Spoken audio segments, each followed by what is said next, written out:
Nous méditons l'Évangile selon saint Matthieu, chapitre 12, versets 14 à 21. Voici mon bien-aimé en qui je trouve mon bonheur.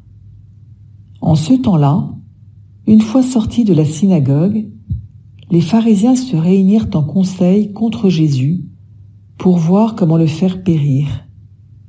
Jésus, l'ayant appris, se retira de là. Beaucoup de gens le suivirent et il les guérit tous. Mais il leur défendit vivement de parler de lui. Ainsi devait s'accomplir la parole prononcée par le prophète Isaïe. Voici mon serviteur que j'ai choisi, mon bien-aimé en qui je trouve mon bonheur. Je ferai reposer sur lui mon esprit. Aux nations il fera connaître le jugement. Il ne cherchera pas querelle, il ne criera pas, on n'entendra pas sa voix sur les places publiques. Il n'écrasera pas le roseau froissé, il n'éteindra pas la mèche qui faiblit, jusqu'à ce qu'il ait fait triompher le jugement. Les nations mettront en son nom leur espérance. Prière. Seigneur, je t'ouvre mon cœur pour que tu y fasses ta demeure et que tu y déposes ton amour et ta paix. Je veux te laisser toute la place dans mon cœur.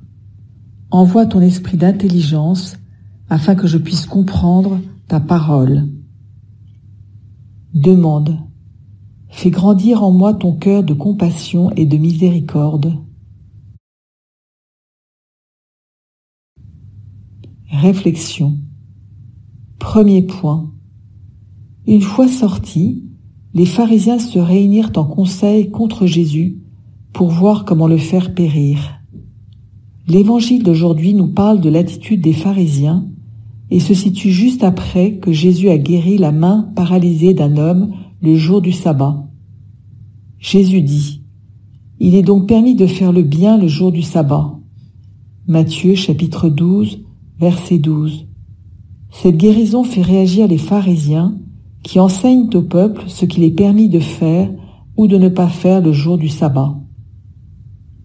Dans leur position de spécialistes de la loi, ils cherchent à trouver des possibles erreurs dans le comportement de Jésus pour pouvoir l'accuser et le faire périr. Cela m'arrive-t-il parfois de me positionner dans cette attitude de personne parfaite qui applique la loi à la lettre, qui va à la messe, qui respecte les commandements de Dieu, mais sans que cela ne se répercute dans l'amour et la miséricorde envers mon prochain. La loi appliquée sans amour ne risque-t-elle pas de faire durcir mon cœur? Deuxième point. Jésus l'ayant appris se retira de là. Beaucoup de gens le suivirent et il les guérit tous. Les pharisiens refusent de suivre Jésus car ils se sentent menacés dans leur autorité face au peuple. Ils tiennent au pouvoir ou au prestige qu'ils ont acquis. Ils sont conduits par leurs principes et leur orgueil. Les autres personnes suivent Jésus parce qu'elles croient en lui et espèrent être guéries par lui. Jésus les guérit parce qu'il les aime et non pour être reconnu ou pour obtenir du pouvoir sur le peuple. Dans ma relation avec les autres, qu'est-ce qui guide mes actions? Quelle est ma véritable intention?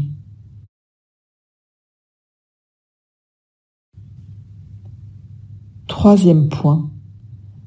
Voici mon serviteur que j'ai choisi, mon bien-aimé en qui je trouve mon bonheur. Voici le serviteur que Dieu a choisi, son bien-aimé en qui il trouve son bonheur. Dieu me choisit aussi. Il m'invite dans ma liberté à imiter Jésus.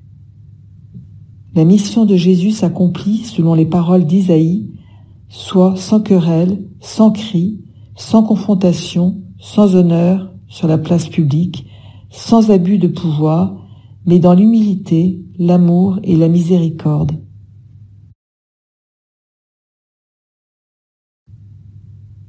Dialogue avec le Christ. Seigneur, apprends-moi à être ton serviteur bien-aimé aujourd'hui, comme tu me l'as enseigné, pour que Dieu trouve en moi son bonheur. Résolution, je serai bienveillant envers quelqu'un aujourd'hui, soit par mon écoute, soit par une parole d'encouragement ou un service rendu.